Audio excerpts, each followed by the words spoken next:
So I had some thoughts in my mind about making it in the music business. Music business in general is so broad. So how would you define it?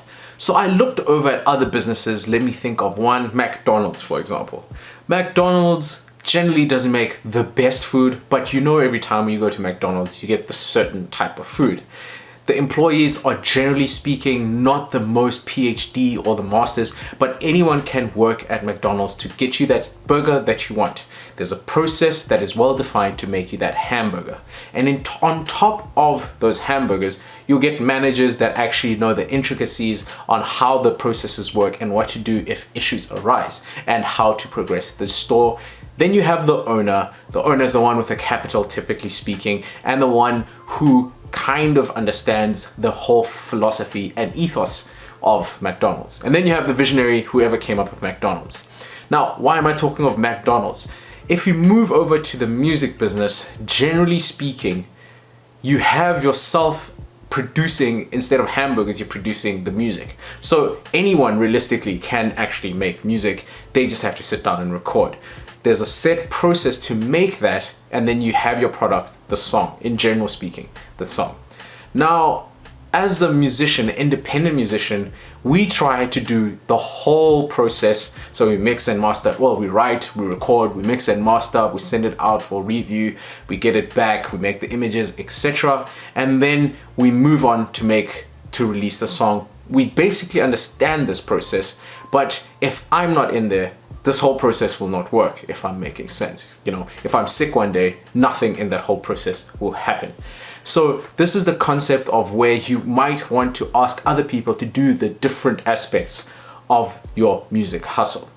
Now, the issue with management, as a musician, you tend to always want to be crafting and making each and single thing, but there comes a point where you actually have to manage the process of making. So there's two hats that you have to wear. I'm the musician, I'm making, and I am the manager. So once I know what needs to be made, how will it be made, what's the order will it be made. So it's a lot of administration work and working and collaborating with yourself in this case to make all these processes work. What order should it work and how often should it be made? So you set up the targets, the key performance indexes. And then moving on from the manager, you have someone who's a little higher than that, and that will be the visionary. Where are these burgers supposed to take me as a stakeholder?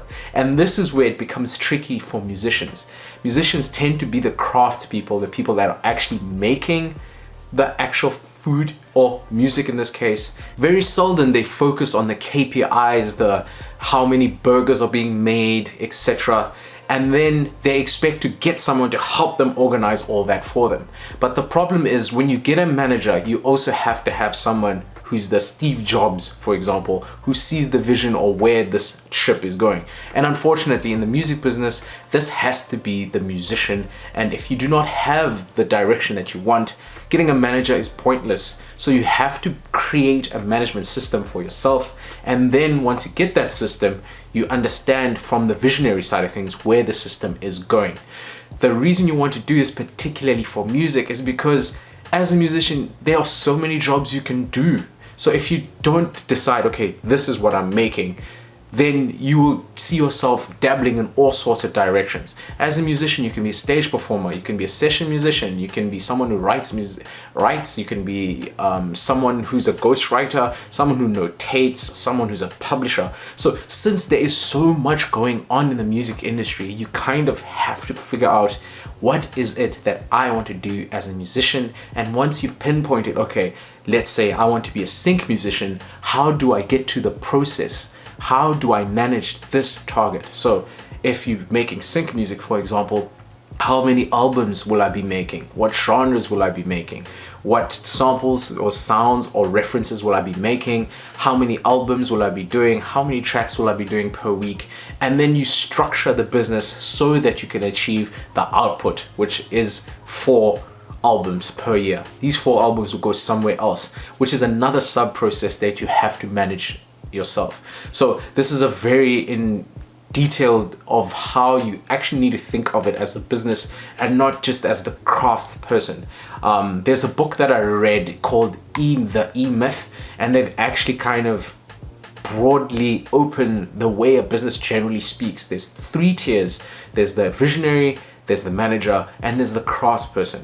Most businesses focus on being craft people when they leave work, and that's why they struggle to get the progress and the structure, because they neglect the manager and the visionary. But ideally, you need to be aware of the fact that you as a musician can't just be the crafts musician jumping on stage. You have to be the manager, and you have to have the vision of the direction of where you're going. Particularly in the craft side of things. As a musician, there are a lot of things you have to do. So you want to kind of get someone else to do some of that stuff. That's where you become the manager. Get someone else to do the images. Get someone else to do the lyric videos. Get someone else to upload onto YouTube, for example. And then you shift over to the next thing. But I'll leave a link in the description for the E-Myth. I listened to it on an audiobook, but if you want, sign up to my email address and I will send you through 5 books that you want to read for improving your music business.